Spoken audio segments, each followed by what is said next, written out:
அனைவருக்கும் வணக்கம். பிக்விக் கன்சல்டன்சியோட ஒரு மிக முக்கியமான ரொம்பவே சுவாரஸ்யமான ஒரு விளக்கப்பதிவுக்கு உங்க எல்லாரையும் அன்போடு வரவேற்கிறேன். இன்னைக்கு நம்ம பார்க்க போற விஷயம் சும்மா ஏதோ ஒரு செய்தி கிடையாதுங்க. அரசு அலுவலகங்கள்லாம் எப்படி இருக்கும், அங்க எப்படிப்பட்ட அதிரடி மாற்றங்கள்லாம் நடக்க முடியும் அப்படிங்கறத கண் முன்னாடியே காட்டின ஒரு ரியல் லைஃப் சம்பவம். NDTV.com தளத்துல வெளியான ஒரு மிக முக்கியமான கட்டுரையை அடிப்படையா வச்சு டெல்லி மாநில ஜிஎஸ்டி துறையில சமீபத்துல நடந்த ஒரு மாபெரும் அதிரடி நடவடிக்கையை பத்தி தான் நாம இன்னைக்கு ரொம்ப ஆழமா, ஆனா ஒரு சாதாரண சாமானியனுக்கும் புரியுற மாதிரி ரொம்ப எளிமையா பார்க்க போறோம். அரசு அலுவலகம்னாலே ஒருவித அலட்சியம் இருக்கும் நினைச்சிட்டு இருக்கோம் இல்லையா?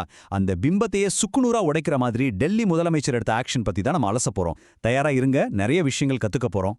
சரி, இப்ப நாம நேரடியா விஷயத்துக்குள்ள போயிடலாம். ஒரு நிமிஷம் கற்பனை செஞ்சு பாருங்க.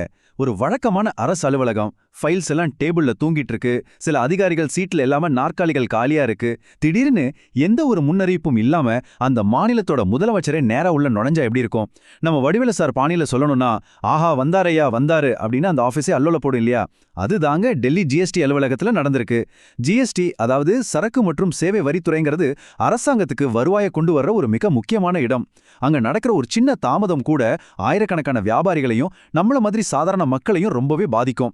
அப்படிப்பட்ட ஒரு இடத்துல முதலமைச்சர் நேர்ல போய் பார்த்தப்போ சில அதிர்ச்சியூட்டும் உண்மைகள் வெளியே வந்துச்சு. அதெல்லாம் என்னன்னு வாங்க ஒன்னு ஒன்னா பார்க்கலாம். இந்த ஒட்டுமொத்த சம்பவத்தோட தொடக்கமே ஏப்ரல் 8ஆம் தேதி தான் நடந்துச்சு. NDTV அறிக்கையின்படி பாத்தீங்கன்னா, டெல்லி முதலமைச்சர் ரேகா குப்தா மாநில ஜிஎஸ்டி அலுவலகத்துக்கு ஒரு சர்ப்ரைஸ் விசிட், அதாவது ஒரு திடீர் ஆய்வு பண்ணியிருக்காங்க. இது சும்மா பேருக்கு வந்துட்டு போற ஆய்வு கிடையாதுங்க. அவங்க நேரடியா அந்த அலுவலகத்தோட செயல்பாடுகளை பார்வையிட்டதோட மட்டும் இல்லாம, அங்க வேலை செஞ்சுட்டு இருந்த அதிகாரிகள், அப்புறம் வரி செலுத்த வந்திருந்த பொதுமக்கள் கிட்டையும் நேரடியா பேசியிருக்காங்க. ஒரு முதலமைச்சரே களத்துல இறங்கி நம்மள மாதிரி மக்கள் கிட்ட உங்களுக்கு என்னப்பா பிரச்சனை, இங்க வேலைகள்லாம் சரியா நடக்குதா அப்படின்னு கேட்கும்போது அங்க இருக்கிற உண்மையான நிலவரம் அப்படியே வெளிச்சத்துக்கு வந்துருச்சு. அவங்க கேட்ட கேள்விகள் அந்த அலுவலகத்தோட அன்றாட லட்சணத்தை அப்படியே தோல் உரிச்சு காட்டிடுச்சு. அப்படி என்னதான் அங்க கண்டுபிடிச்சாங்கன்னு கேக்குறீங்களா? இது ஒவ்வொரு சாமானிய மனிதனும் தினம் அனுபவிக்கிற வழியோட பிரதிபலிப்பு தான். பில்டிங் ஸ்ட்ராங்கு ஆனா பேஸ்மெண்ட் வீக்கு அப்படிங்கிற மாதிரி. அவ்வளோ பெரிய ஆஃபீஸ் இருக்கு, ஆனா வேலை நேரத்துல மூத்த அதிகாரிகளே காணாமா. வரிக்கட்ட வர மக்களுக்கு சர்வீஸ் கொடுக்கறதுல பயங்கர தாமதம். ஒரு சின்ன வழக்கமான வேலைக்காக மக்கள் பலமுறை அந்த ஆஃபீஸ்க்கு அலைய வேண்டிய ஒரு பரிதாப நிலை. நம்ம வடிவேலு சொல்ற மாதிரி, நானும் எவ்வளவோ ட்ரை பண்ணி பார்த்துட்டேன் முடியல அப்படிங்கிற விரக்தியில தான் மக்கள் அங்க காத்துட்டு இருந்திருக்காங்க. நீங்க கொஞ்சம் யோசிச்சு பாருங்க, நாம எவ்வளோ கஷ்டப்பட்டு உழைச்சு சம்பாதிக்கிறோம், அந்த உழைப்போட மதிப்பு என்ன நமக்கு மட்டும் தானே தெரியும். அதனால தான் சொல்றேன், தினமும் ராத்திரி டின்னர் சாப்பிடும் போதாவது உங்க குடும்பத்தோட, குறிப்பா உங்க குழந்தைங்க கிட்ட உங்களோட அந்த கடின உழைப்பை பத்தியும் பணத்தோட மதிப்பை பத்தியும் ஃபைனான்ஷியல் விஷயங்களை பத்தியும் கண்டிப்பா பேசுங்க. அப்பதான் சமுதாயத்துல நல்ல ஒழுக்கமும் அறநெறிகளும் வளரும். நாம கஷ்டப்பட்டு சம்பாதிச்ச பணத்தை வரியா கட்ட போற இடத்துல இந்த மாதிரி அலட்சியம் இருந்தா எவ்வளோ கோபம் வரும். அதான் முதலமைச்சருக்கும் வந்திருக்கு. இந்த ஒட்டுமொத்த கண்டுபிடிப்புகளோட தீவிரத்தை முதலமைச்சர் அலுவலகம் எப்படி பாக்குது அப்படிங்கிறத இந்த வார்த்தைகள் ரொம்ப தெளிவா சொல்லுது. ஒழுக்கம் மற்றும் வருகை விதிமுறைகளை பின்பற்றுவது குறித்து கடுமையான கேள்விகள் எழுந்துள்ளன. பெரிய அதிகாரிகளே ஆபீஸ்க்கு வரலன்னா கீழே வேலை செய்யறவங்க எப்படி ஒழுங்கா இருப்பாங்க? ஒரு விஷயம் நல்லா தெரிஞ்சுக்கோங்க, வினை விதைத்தவன் வினை அறுப்பான். பிரபஞ்சம் நாம செய்யற ஒவ்வொரு விஷயத்தையும் ரொம்ப துல்லியமா கவனிச்சுட்டு தான் இருக்கு. நீங்க எதை செஞ்சாலும் அது உங்களுக்கே திரும்பி வரும். நல்லது செஞ்சா நல்லது, கெட்டது செஞ்சா கெட்டது, ஏதாவது ஒரு வழியில உங்களை அடைந்தே தீரும். இந்த அதிகாரிகள் செஞ்ச அலட்சியம் இன்னைக்கு அவங்களுக்கே பெரிய பிரச்சனையா திரும்பி வந்திருக்கு. இதை யாராலே மாத்த முடியாதுங்கிறத இந்த நிகழ்வு நமக்கு ரொம்ப அழகா உணர்த்துது. பிரச்சனையை கண்டுபிடிச்ச உடனே சரி பாத்துக்கலாம் அப்படின்னு வேடிக்கை பார்த்துட்டு இருக்கல முதலமைச்சர், செம்ம ஸ்பீடா களத்துல இறங்கி உடனடி ஆக்ஷன் எடுத்தாங்க. முதலாவதா, எல்லாரும் கரெக்ட் டைமுக்கு வரணும், நேர கட்டுப்பாட்டை ரொம்ப கடுமையா ஃபாலோ பண்ணணும்னு உத்தரவு போட்டாங்க. ரெண்டாவதா, பயோமெட்ரிக் அட்டெண்டன்ஸ், அதாவது யார் எப்போ வராங்க எப்போ போறாங்கன்னு மிஷன் மூலமா செக் பண்றத கராரா பண்ண சொல்லிட்டாங்க. மூன்றாவதா, இந்த மக்கள் திரும்ப அலையறத உடனே நிறுத்தி அவங்களுக்கான சேவையை உடனடியா ஃபாஸ்ட் பண்ணணும்னு சொல்லிட்டாங்க.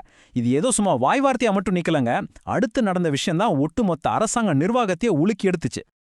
இப்போ இந்த இடத்துல நாம கவனிக்க வேண்டிய ரொம்ப சுவாரஸ்யமான விஷயம் என்ன தெரியுமா? இந்த 162 அப்படிங்கிற நம்பர் தான். இது ஏதோ ஒரு சாதாரண நம்பர் கிடையாது. முதலமைச்சரோட அந்த ஒரு நாள் விசிட்டுக்கு பிறகு டெல்லி அரசாங்கம் எடுத்த அந்த அதிரடி ஆக்ஷனோட ரிசல்ட் இது. ஒட்டுமொத்த ஜிஎஸ்டி டிபார்ட்மெண்ட்டையே அடியோடு சுத்தம் செய்யற மாதிரி ஒரே அடியா 162 அதிகாரிகளை அதிரடியா டிரான்ஸ்ஃபர் பண்ணி உத்தரவு போட்டிருக்காங்க. சமீப காலங்கள்ல டெல்லி அரசு நிர்வாகத்துல நடந்த மிகப்பெரிய இடமாற்றங்கள்ல இதுவும் ஒண்ணு. தப்பு நடந்தா சும்மா வார்னிங் கொடுக்கறதெல்லாம் இல்ல, மொத்த சிஸ்டம் ஏன் மாத்துவோம் அப்படிங்கிற அரசாங்கத்தோட ஆக்ரோஷத்தை இந்த ஒற்றை எண் நமக்கு ரொம்ப அழுத்தமா உணர்த்துது. இந்த டிரான்ஸ்ஃபர் ஆன 162 பேர் யார் யாருன்னு பாத்தீங்கன்னா உங்களுக்கு இன்னும் ஆச்சரியமா இருக்கும். பொதுவா இந்த மாதிரி நேரத்துல ஏதோ கீழே வேலை பார்க்குற 2-3 பேர் மேல பழிய போட்டுட்டு எஸ்கேப் ஆகிற வழக்கமான டிராமாலாம் இங்க நடக்கல. 3 அசிஸ்டன்ட் கமிஷனர்ல ஆரம்பிச்சு 5 ஜூனியர் அசிஸ்டன்ட் வரையும் எந்த ஒரு பாரபட்சமும் இல்லாம எல்லாரையும் தூக்கி அடிச்சிருக்காங்க. என்ன வச்சு ஒன்றும் காமெடி கமெடி பண்ணலையே அப்படின்னு நினைச்ச பெரிய அதிகாரிகளுக்கு இது நிஜமான ஆக்ஷன் அப்போதான் புரிஞ்சிருக்கும். 58 செக்ஷன் ஆஃபீஸர்ஸ், 74 சீனியர் அசிஸ்டன்ட்ஸ்னு யாருமே தப்பிக்கல. பெரிய ஆஃபீஸர்லேருந்து சாதாரண கிளார்க் வரைக்கும் யார் யாரெல்லாம் பொறுப்பு இல்லாமல் இருந்தாங்களோ அத்தனை பேர் மேலேயும் கை வச்சிருக்காங்க. இது சாமானிய மக்களுக்கு அரசாங்கத்தோட மேல ஒரு பெரிய நம்பிக்கை உருவாக்குதுல்ல. அடுத்து இது எதை ரொம்ப தெளிவா காட்டுதுன்னா, ஒரு அரசாங்கத்துறை எந்த அளவுக்கு செயல்படாம தேங்கி போயிருந்துச்சு அப்படிங்கறது தான். முன்னாடி பாத்தீங்கன்னா அதிகாரிகள் பல வருஷமா ஒரே போஸ்டிங்ல அதே இடத்துல செட்டில் ஆகி இருந்திருக்காங்க. ஒரு தேங்கிய குட்டையில எப்படி பாசி பிடிக்குமோ அதே மாதிரி ஒரே இடத்துல ரொம்ப காலம் இருந்தா ஒரு விதமான அலட்சியமும் வேலையில ஒரு தொய்வும் வந்துரும். ஆனா இப்போ இந்த மாபெரும் டிரான்ஸ்ஃபர் மூலமா அந்த தேங்கிய குட்டையை கிளீன் பண்ணி புது தண்ணியை ஓட விட்டுருக்காங்க. மொத்த செயல்பாட்டையும் மீட்டெடுக்கவும் ஒரு ஸ்ட்ரிக்டான ஒழுக்கத்தை கொண்டு வரவும் இந்த ரீசெட் பட்டனை ரொம்ப அழுத்தி பிரஸ் பண்ணியிருக்கு டெல்லி அரசாங்கம். சரி, இது ஏதோ ஒரு ஆஃபீஸில் மட்டும் நடந்த தனிப்பட்ட சம்பவமான்னு கேட்டா கிடையவே கிடையாது. இந்த ஜிஎஸ்டி துறை இடமாற்றம் அப்படிங்கிறது டெல்லி அரசாங்கம் ரொம்ப தெளிவாக பிளான் பண்ணிட்டு வர ஒரு மிகப்பெரிய நிர்வாக சீர்திருத்தத்தோட ஒரு சின்ன பகுதி மட்டும்தாங்க. அரசு ஊழியர்கள்னா வேலை செஞ்சாலும் சம்பளம் வரும், செய்யாட்டியும் சம்பளம் வரும் அப்படிங்கிற ஒரு தப்பான எண்ணத்தை மாற்றி நீங்க மக்களுக்கு பதில் சொல்லியே ஆகணும் அப்படிங்கிற நிர்வாக ஒழுக்கத்தை ரொம்ப கடுமையா நிலைநாட்ட நினைக்கிற அரசோட ஒரு பரந்த வியூகம் இது. இதுக்காகவே அரசாங்கம் ஒரு விரிவான ரொம்ப ஸ்ட்ராங்கான கண்காணிப்பு உத்தியை கையில் எடுத்திருக்கிறாங்க. ஜிஎஸ்டி ஆபீஸ் மட்டும் இல்லாம இன்னும் பல அரசாங்க துறைகள்லையும் இதே மாதிரி சர்ப்ரைஸ் விசிட்லாம் பண்றாங்க. ரூல்ஸ் அண்ட் ரெகுலேஷன்ஸை கரெக்டாக ஃபாலோ பண்றாங்களான்னு செக் பண்ண கடுமையான சோதனைகள் நடக்குது. ஒரு ஃபைல் மூவ் ஆகாம தாமதமாகுதுன்னா அதுக்கு என்ன காரணம்னு கண்டுபிடிச்சு அந்த சிஸ்டத்தில் இருக்கிற தப்பை உடனே சரி பண்றாங்க. மக்களுக்கு போய் சேர வேண்டிய சர்வீஸ்ல எந்த ஒரு குறையும் இருக்கக்கூடாது அப்படிங்கிறது தான் இந்த ஒட்டுமொத்த பிளானோட மெயின் டார்கெட். சோ இங்க நம்ம எல்லாரும் கவனிக்க வேண்டிய மிக முக்கியமான பாயிண்ட் என்னன்னா, முதலமைச்சரோட இந்த ஒரு ஸ்ட்ராங்கான ஸ்டாண்ட் தான். பொது சேவை வழங்குவதில் எந்த சமரசமும் இல்லை, பொறுப்புக்கோரல் அனைத்து மட்டங்களிலும் சமமாக பொருந்தும். அதாவது ஒரு வேலையை சரியா செய்யலன்னா கடைநிலை ஊழியர்ல ஆரம்பிச்சு டாப் மோஸ்ட் அதிகாரி வரைக்கும் எல்லாரும் அதுக்கு பொறுப்பேற்றுக்கணும். மேலதிகாரிகளுக்கு ஒரு ரூல், கீழே வேலை பார்க்குறவங்களுக்கு ஒரு ரூல்னு எந்த ஒரு பார்ஷியாலிட்டியும் இங்க கிடையாது. இந்த அரசாங்கம் இயங்குறதே மக்களுக்கு சேவை செய்யதான், அதுல கொஞ்சம் கூட காம்ப்ரமைஸ் கிடையாதுங்கிறத இந்த வார்த்தைகள் ரொம்ப ஆணித்தரமா நமக்கு சொல்லுது. இந்த அவ்வளோ பெரிய ஆக்ஷனோட ஃபைனல் டார்கெட் என்னன்னா, வரி செலுத்துற மக்களுக்கு கொடுக்குற சேவையில ஒரு நிரந்தரமான ஒழுக்கம், ஸ்பீடு மற்றும் பொறுப்புணர்வை கொண்டு வரதுதான். இங்கதான் நாம ஒரு முக்கியமான விஷயத்த கவனிக்கணும்.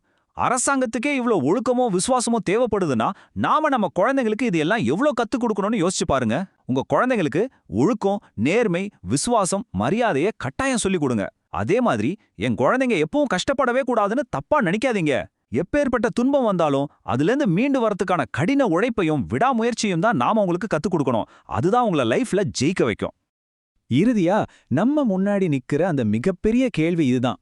இந்த மாபெரும் இடமாற்றம் அரசாங்க சேவையில ஒரு நிரந்தரமான நல்ல மாற்றத்தை கொண்டு வருமா? பொறுத்திருந்து தான் பார்க்கணும்.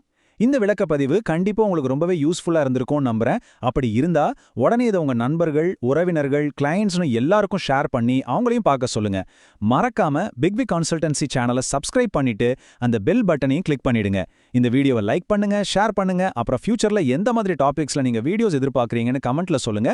எங்களுக்கு சப்போர்ட் பண்ண நினைச்சா இந்த லிங்கை உங்க வாட்ஸ்அப், ஃபேஸ்புக், இன்ஸ்டாகிராம்ல ஸ்டேட்டஸா வைங்க. கடைசியா உங்ககிட்ட ஒரு பெரிய வேண்டுகோள். இயற்கையை எப்பவும் பேணி காக்க உங்க குழந்தைங்களுக்கு, நண்பர்களுக்கு, வீட்டில் உள்ள எல்லாருக்கும் சொல்லிக் கொடுங்க. மீண்டும் அடுத்த சுவாரஸ்யமான பதிவில் சந்திப்போம். நன்றி.